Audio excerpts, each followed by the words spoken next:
So over 100,000 people have allegedly not been compensated for human rights violations under apartheid. About 90 pensioners have been camping outside the Constitutional Court intermittently for a year now. According to the Truth and Reconciliation Commission's report, those who suffered under apartheid were to receive reparations, but sadly many say they've received nothing. To help us unpack this further, let's bring in the Executive Director of the Foundation for Human Rights in South Africa, that's Yasmin Sooka, as well as the National Director of Khulumani Support Group, Dr. Marjorie Jobson. To both our guests, thanks so much for your time and welcome to the AM report. Dr. Jobson, I wonder if I can begin with you. Help us place what exactly some of these pensioners who've been camping outside the Constitutional Court are calling for. This is a very long story because when the Truth and Reconciliation Commission concluded its business in 1998 for the victims' human rights hearings, there was a process of putting together a report and including in that report the reparations and rehabilitation recommendations. Those still today have barely been implemented, and that is the struggle, because the undertakings were made that if victims take part and if victims concede to give perpetrators amnesty, the balancing will be reparations. Now, the Truth and Reconciliation Commission was limited in what it could do because it only reached 17,000 South Africans who were victims of gross human rights violations of apartheid. And that means that about 100,000 people have never, ever been included in any of the planning.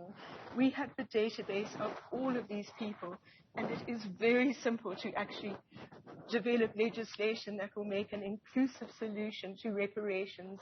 This reparations struggle has been far too long and far much to the disadvantage of the victims and survivors who actually were the people who carried the cost of the fight for freedom and justice in South Africa. Yeah. So that's what it is about.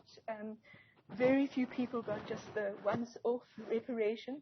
Only 1,240 children of these victims have ever received education assistance. None of the health and housing, community reparations or symbolic reparations have been introduced to this time, 15 years after the TRC unit was established. Right. Let me also take this moment just to apologize to our viewers. We seem to have some kind of interruption on your mic, Dr. Jobson. We did hear you, but I wonder if you're able to just clear the audio source, as it were, of your mic, just so we can hear you without any interruption. Whilst you do that, Yasmin, let me bring you into the discussion.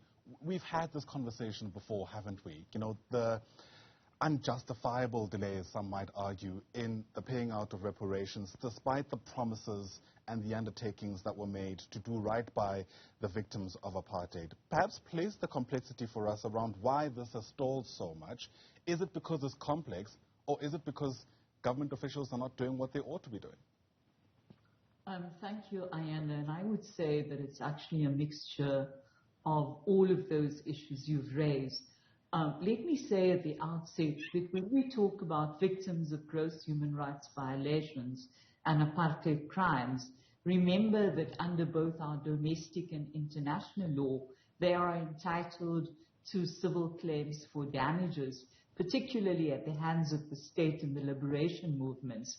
And so when the TRC was established, you actually had a number of prominent victims' families, together with the ZAPO, go to the Constitutional Court to assert their rights, both in terms of the unconstitutionality of the amnesty provisions and also the loss of their rights to a civil claim. And in fact, when you read the judgment of the Constitutional Court, they make the point about how reparations was really to ensure that the country would be able to pay out all of the victims who had suffered violations.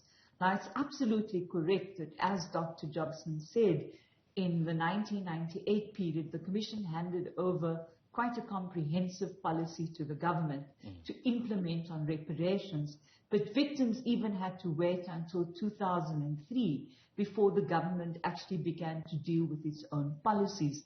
And it's absolutely disgraceful that in a 24-year period since then, the government has not been able to pay out every single beneficiary who was even on the TRC list, and has been unwilling to actually deal with those who really did not speak before the Commission, but who actually suffered similar violations.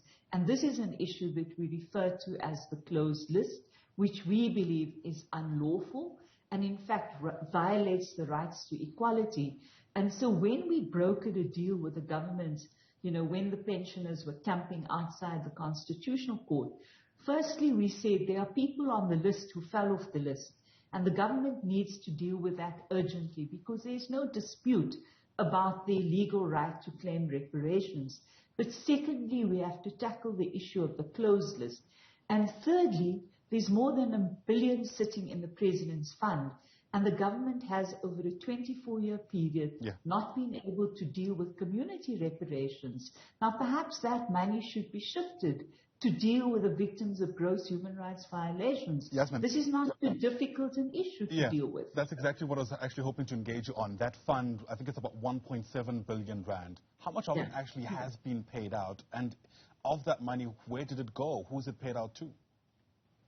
Well, from the audited financial statements that we've had a look at, it has only been used to pay out about 16,000 beneficiaries, whereas there were 22,000 on the list.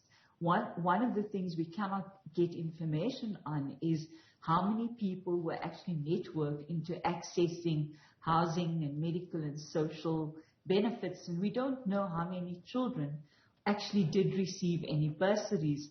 And we find it unacceptable that the government is not able to make that information available, because we think that's where the transparency should lie around the President's Fund.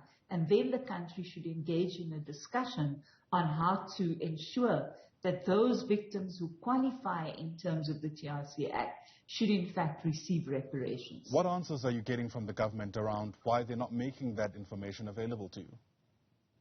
I think it's a bureaucratic nightmare. I mean, from what I understand, even from, the different Khulumani groups, is that they've made a number of prior applications for that information. And in fact, the foundation itself has submitted a prior application to access that information.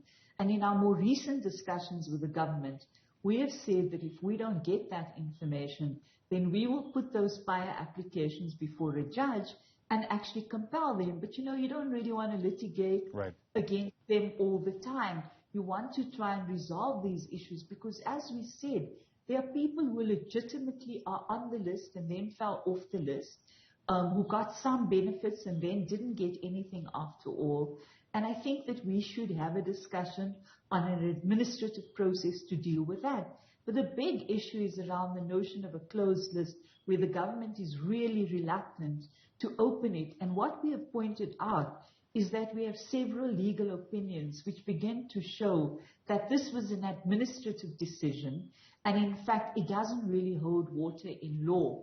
And we believe that it is possible through discussion to find a pathway to dealing with the reparations issue. It's actually shameful for us. And when you see, many of these old people day after day sitting there, sleeping there out in the cold, I just think that where is our sense of restoring dignity, which was really the aim of the work of the Truth Commission as well. And what's that saying we always banter about? Justice delayed is justice denied. Dr. Jobson, let me give you a final bite of the cherry. I mean, what's heartbreaking is that in many instances, these are pensioners who are camping outside the Constitutional Court. Many of them already feel they don't have much time on their side, given how much time has lapsed. Given the inaction from government, what's next? What next is that we have to litigate against this situation. Khulumani is a recognized NGO. Yasmin has been working with a small breakaway group, unfortunately. We have managed to maintain the unity of Khulumani for something like 27 years. And Khulumani's representatives were excluded arbitrarily from the task teams working on this matter. We think that is very, very unfortunate because we represent the majority, 130,000 victims of apartheid crimes. So that's one issue, and we do plead with Yasmin to stop trying to use a particular breakaway group of about 90 people to advance this agenda. This is an agenda we have pioneered for many, many years. We were founders of the South African Coalition of Transitional Justice. Yasmin removed us from that coalition unlawfully without even any engagement. So that is a key problem, to have people who were the truth commissioners for victims actually trying to manipulate what happens inside a social movement. That we have to solve. There is no value in dividing the whole victims movement that has such a long, proud record. So yes, we will go to litigation as soon as possible, and we do want to see that that this bridge, this divide that has been manipulated by government and the Foundation for Human Rights is ended as soon as possible, because it serves nobody. All right. At the risk of going down or opening another can of worms, Yasmin, I have to give you an opportunity to respond to that. Yeah. I actually don't think that the Foundation is dealing with one particular group of victims. As you know, we represent a number of victims' families in terms of prosecutions as well. And this is what we regard as the unfinished business of the Truth Commission. And so there's a broader victims constituency, which also includes breakaway groups from Khulumani. I don't think that it's an appropriate thing to discuss this on your program. I think our primary focus should be around how do we ensure that the government implements in terms of its own obligations at both the domestic and international level. And it's our job to make sure, as South African civil society organizations and also as former truth commissioners who really spent an enormous amount of time dealing with these issues, to actually address this question.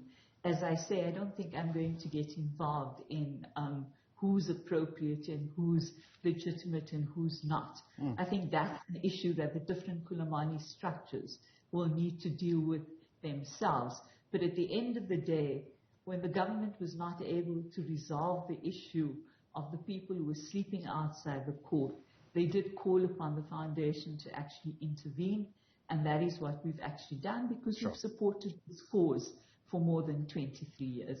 I will leave it at that. This was obviously a very important discussion. The sense I'm getting is a whole lot more discussions, perhaps even behind the scenes, need to take place. Yasmin Sooka, thanks very much indeed for your time. She's the Executive Director of the Foundation for Human Rights in South Africa. Also joined there by Dr. Marjorie Jobson, who is the National Director of the Khulumani Support Group. To both our guests, once again, thanks very much indeed for your time.